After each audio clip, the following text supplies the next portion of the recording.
How is the war impacting just on ordinary people? It's very different to be here in Kyiv and another thing to go to a community. Almost 6 million Ukrainians who fled abroad to seek refuge. That work that you do is kind of a glue. We are just here to support and reinforce. The hugs you receive are genuine. I'm so grateful, and it's been a privilege to see how a population, a nation, just rises and resists.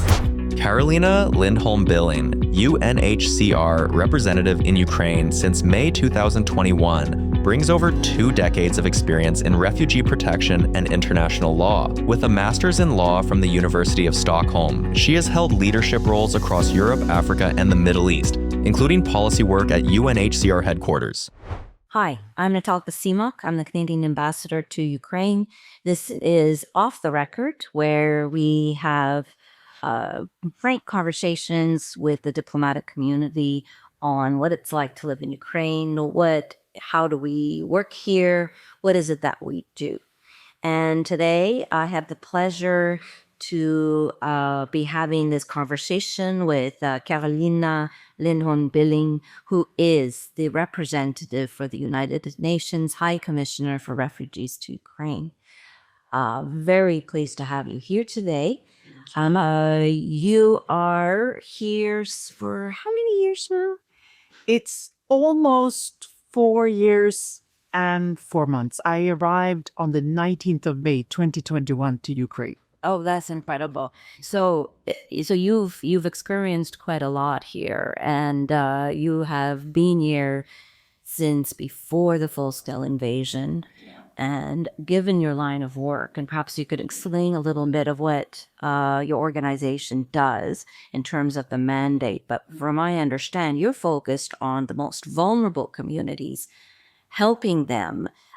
Usually in things like I've seen, because I traveled with you here to some places like Kherson and so on, so I've seen you in action and the close relationships you've built, not just with governors, but people, regular people. Have you seen the work that you've done in terms of helping them repair after a major strike, or if there are legal questions, you've helped with that, you and your organization. So the fact that you were here over the full-scale invasion, when it became even more critical, is amazing. So with that, maybe could you tell us a little bit about what you've been doing here?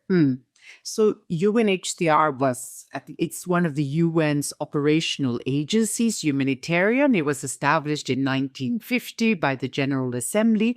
And then we started working in Ukraine in 1994 to actually support with the repatriation of Crimean Tatars who had been deported from their homelands during the Stalin regime, Second World War, to help them return to Ukraine, to Crimea, and get their Ukrainian documents and citizenship. So last year we, commemorated 30 years of working in Ukraine with and for the people of Ukraine.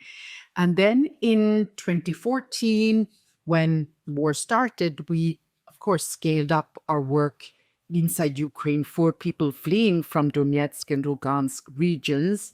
And then in February 2022, when the full-scale invasion started, further scaled it up. So what we do as UNHCR, our mandate in a situation like this, where we're supporting people who are fleeing within the country, internally displaced, or staying in war, torn, affected areas, is one area of work is what we call protection. And this is really about supporting people to access their rights and the services that provide those rights. And one key way which we do this is free legal aid to people, because many people have, during attacks or when they fled, lost just their ID documents. And so they can't identify who they are when they want to access services. Why do they need you? Why can't they just work with the government? Might say that would be a question people would have. Yeah, so the people who have money to help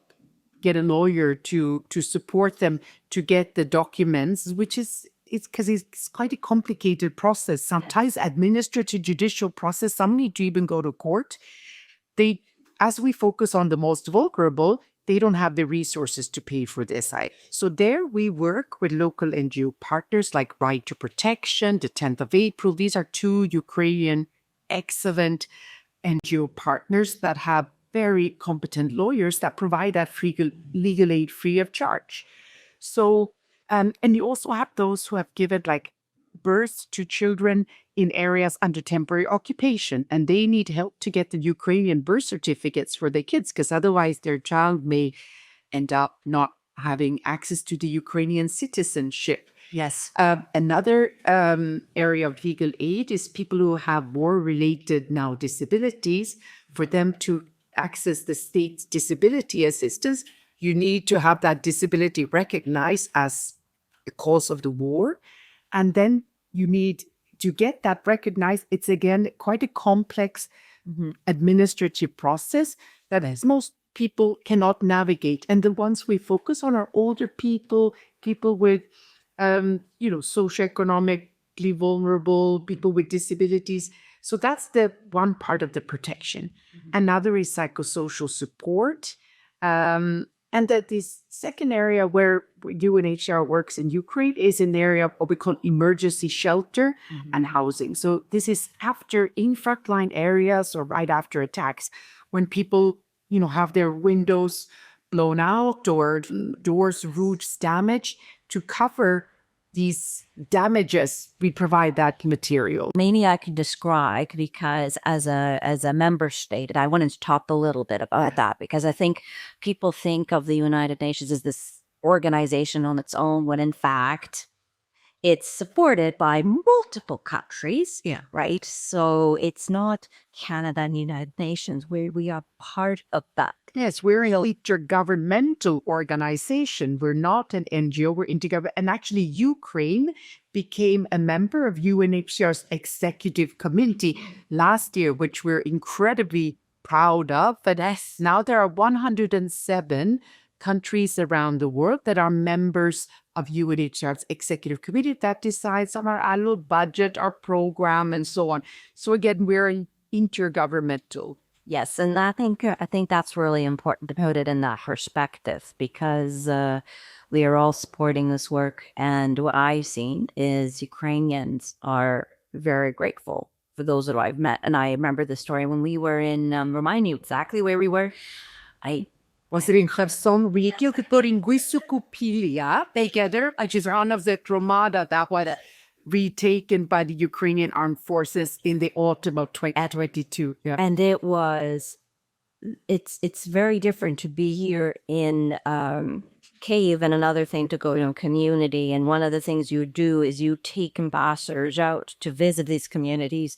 It's incredibly important for all of us to do that. And so I remember a moment when I met Pani Natalka. So Natalka's kind of a moment, and I made a personal connection, and it was very important. She walked us through what her life was like. She showed us all of where everything was repaired. She told us how quickly it was done. I mean, we looked out the window where the strike occurred. It was like right across the street. It becomes very, very real. And she's by herself.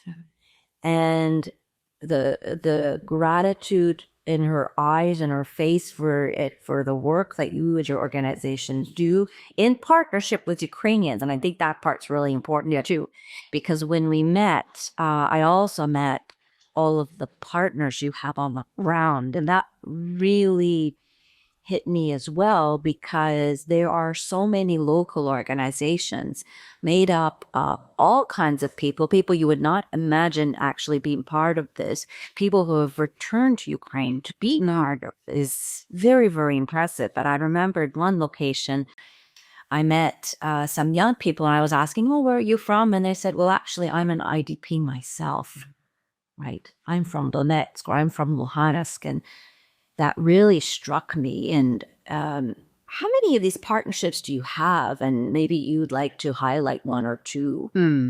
So we have formal partnership agreements with 14 NGO partners this year, 13 of which are Ukrainian.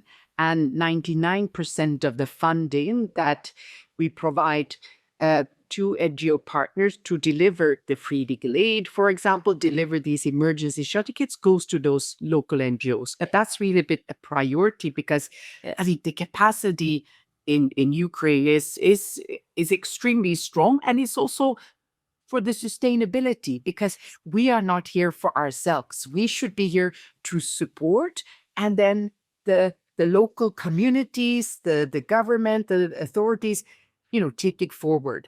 And I mentioned before, like right to protection is one of the long-standing NGO partners we started working with in 2015. But we also have, for example, Rokada, we started working with 22 years ago, and they were providing legal aid to people fleeing to seek protection in Ukraine. So asylum seekers and refugees from Afghanistan, Iraq, and other countries in war or conflict. And then when the full-scale invasion started, they expanded their work to now support Ukrainians displaced. So this really also shows the importance of having this kind of intergovernmental organization, because you are not just, confined to the borders of Ukraine. You're looking at it from a global system. You're looking at humanitarian issues as people move, because people move more now than ever. If you may just describe it a little bit, you've not just only worked in Ukraine, you've worked elsewhere. So maybe you could tell us a little bit about other places you've worked in and describe this connection and patterns that you've seen over the years. Yeah. I mean, maybe first also the move. Of course, there are almost 6 million Ukrainians who fled abroad to seek refuge. And that's an important part of like our team and myself here in Ukraine, staying in contact with my colleagues in Moldova and Poland and so on, because most of the Ukrainians who fled abroad as refugees want to return to Ukraine. And how can we enable them to realize that dream? But for myself, before I came to Ukraine in 2021, I was working in Lebanon for 4.5 years as deputy representative there. I've also worked at our headquarters in our division of international protection. I worked in Zambia. I've been on several emergency missions to Kenya, to Somalia, and I worked in the Balkans, in Skopje, in Macedonia, for several years.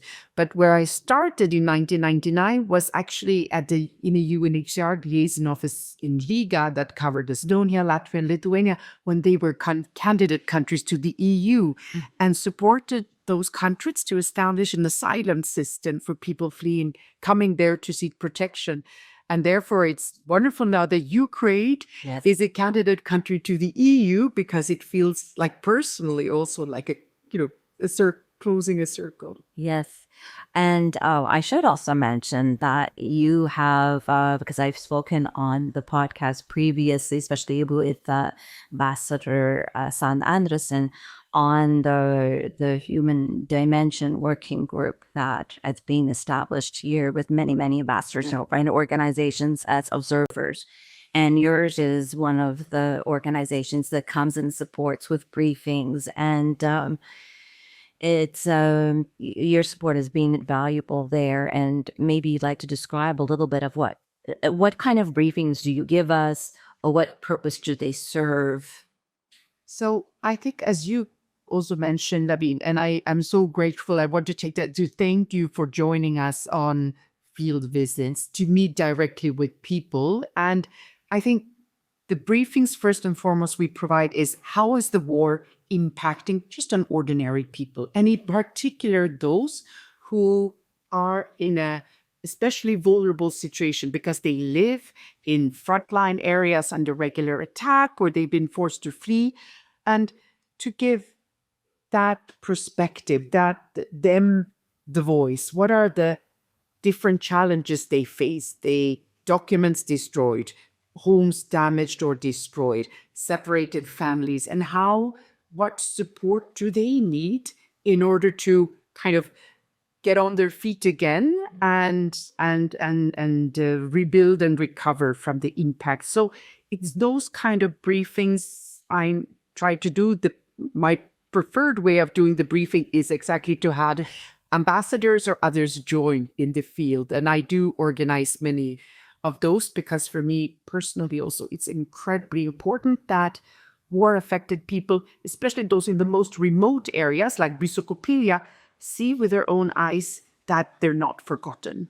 And they mention this all the time. So that's why if I may just add, it's that way, but it's also for us to have a direct communication with people who are living this, so they cease to become just a statistic. They actually become a person that we remember. We can conjure up their faces. So when we're briefing as ambassadors our own capitals, I can talk about Karolina Natalka. It becomes real and say there are many Karolina Natalkas up there who are here living in these certain conditions. So the briefings, the visits, the missions are very critical to put a human face to it, to really understand the challenge, see the challenge, how does it work, but also the resilience and the Ukrainians who are starting up NGOs, who are establishing the partnerships, and then how that then is also influencing their own reform process in rebuilding their services. So it is more than just, the very important service that you provide. You actually have immense influence on our support, the collective support, how Ukraine is reforming, and how it's doing things differently. Am I missing anything? No, Anything else you have to add to that? I think because what we see so clearly in Ukraine is really this whole of society response, that the government and its regional, local authorities and social protection system and so on is, of course, it's what we call the duty bearer. It's the responsible for ensuring the protection of the rights of the people in the country. But they cannot do it alone, especially at a time when, of course, there are so many needs and challenges and on the budget and on the capacity. And there to be one partner supporting them and the communities themselves in that response is critical. And so I think where we are also play a role is we work very much directly with the people and with the communities. So to help and support their ability to have a voice. Like, for example, IDP councils. That's another area where across the country, around 800 IDP councils exist. So these are where internally displaced people are directly connected with the city council authorities and can voice the specific challenges and opportunities that internally displaced people face in that hromada, so that the city council's kind of policies and programs are also adapted to that. So those who have been forced to flee from areas that are temporarily occupied can actually build a new life in that community. So that's bringing that kind of community people's perspective is important. So yes, it's very clear that the work that you do is kind of a glue to a lot of these issues and voices, and to make sure that they're heard. And one day you will not be needed here, and we all hope that, all wish for that day to come sooner, because it means that the war is over in Ukraine, is independent and able to carry out its services. Because we've talked about this off the record, that, Ukraine is different because it's not it's a developed country. It has the capacity. It's vulnerable because of the war. Yeah. And that's different than other countries that also face not just a war, but were fragile before the war. Yeah.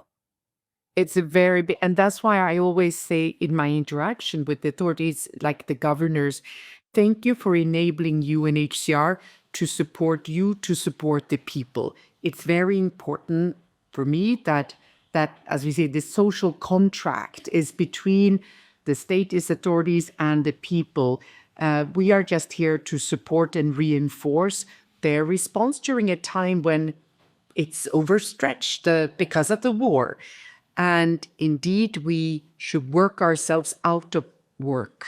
Yes. And, UNHCR was initially established with a 3-year mandate. We were after the Second World War, with the hope that after 3 years, the people who had fled from the Second World War could have returned and we would no longer be needed. So Yeah. I think it's a good, while we will remain in Ukraine as long as our services are needed, we are certainly hope that the day will come when they are not needed anymore.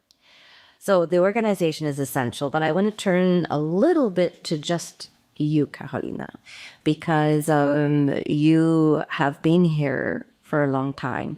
You have built up the trust and credibility.